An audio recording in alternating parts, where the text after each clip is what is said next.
Kasih karunia dan damai sejahtera dari Tuhan Allah Bapa kita dan dari anaknya Tuhan Yesus Kristus menyertai kamu sampai selama-lamanya. Amin. Selamat pagi saudaraku, selamat berakhir pekan. Oleh semua aktivitas yang kita lakukan hanya untuk kemuliaan Tuhan, dipandu firman-Nya dari 1 Samuel 2:30, demikianlah firman Tuhan. Sebab itu demikianlah firman Tuhan Allah Israel. Sesungguhnya aku telah berjanji, keluargamu dan kaummu akan hidup di hadapanku selamanya. Tetapi sekarang, demikianlah firman Tuhan, jauhlah hal itu daripadaku, sebab siapa yang menghormati aku akan kuhormati, tetapi siapa yang menghina aku akan dipandang rendah. Demikianlah firman Tuhan. Bapak Ibu Saudaraku yang terkasih dalam Yesus Kristus, Imam Eli adalah imam besar di bait Tuhan, yaitu di baitnya yang kudus di Shilo.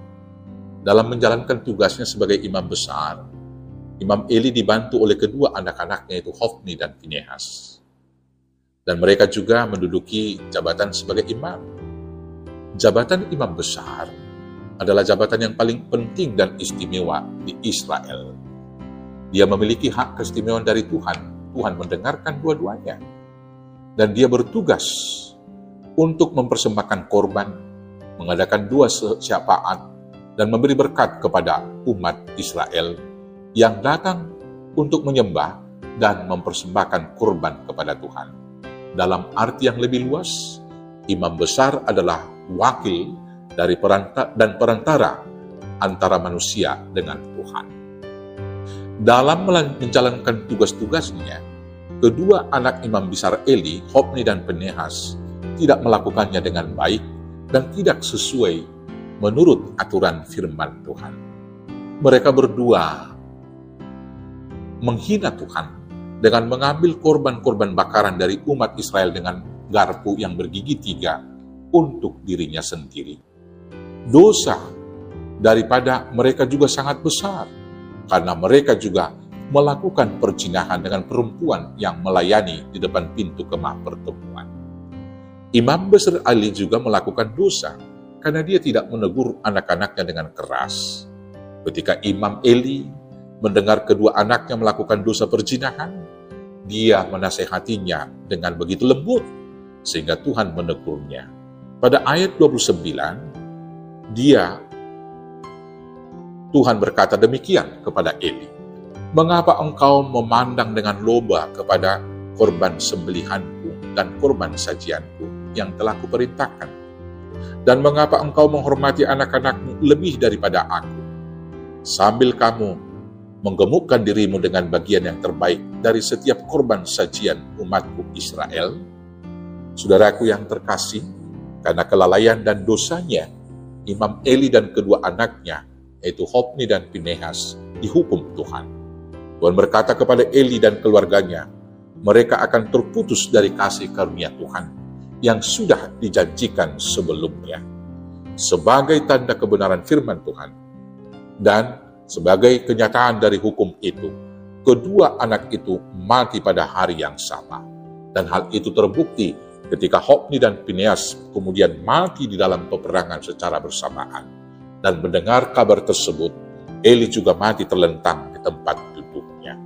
Bapak Ibu Saudaraku yang terkasih dalam Yesus, kisah Eli dan kedua anaknya Hofni dan Pinehas menjadi pelajaran bagi kita semua, supaya dalam melakukan tugas panggilan, kita senantiasa setia melakukannya seturut dengan kehendak Tuhan.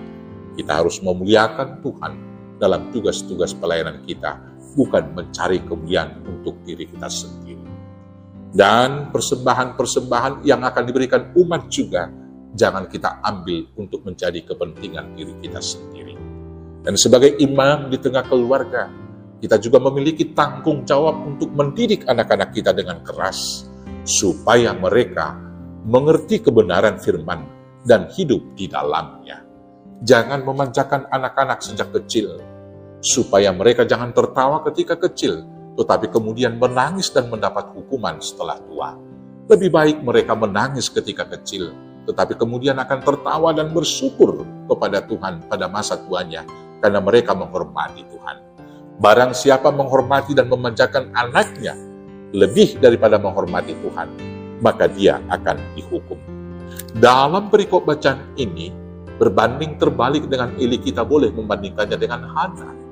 Dengan semua kerendahan dan kesederhanaannya, dia mempersembahkan anaknya Samuel, mendidiknya dengan baik, dan ketika dia sudah memasuki usia yang sudah dapat berpisah dari orang tuanya, dia kemudian dititipkan kepada Eli untuk belajar firman Tuhan, mempersiapkan diri menjadi hamba yang baik, menjadi pelayan yang setia bagi Tuhan.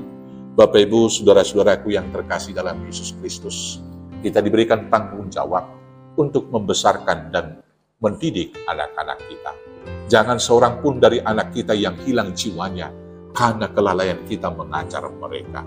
Mari kita mengajar mereka dengan keras, mengajarkan kebenaran firman Tuhan dan tujuan hidup mulia, supaya mereka menjadi alat kemuliaan Tuhan, menjadi berkat bagi banyak orang, sehingga Tuhan berkenan memberkati mereka, dan Tuhan juga memuliakan kita yang telah menghormati Tuhan. Ingatlah, barang siapa menghormati Tuhan, maka dia akan dimuliakan. Tetapi barang siapa merendahkan Tuhan, maka dia akan mendapat hukuman yang setimpal dari Tuhan. Selamat menghormati Tuhan. Selamat menunaikan tugas panggilan dengan setia. Selamat mendidik anak-anak di dalam kebenaran firman-Nya. Tuhan Yesus memberkati. Amin. Kita bersatu dalam doa. Terima kasih Bapa atas pelajaran hari ini. Biarlah kami setia melakukan tugas panggilan kami. Dan kami juga boleh mendidik anak-anak kami hidup di dalam kebenaran firman Tuhan. Kuatkan, mampukan, dan berkati kami melakukannya hanya di dalam nama Yesus Kristus Tuhan, Juru Selamat kami yang hidup. Amin. Selamat menunaikan tugas panggilan dengan setia. Selamat berakhir pekan. Tuhan Yesus memberkati. Horas, horas, horas.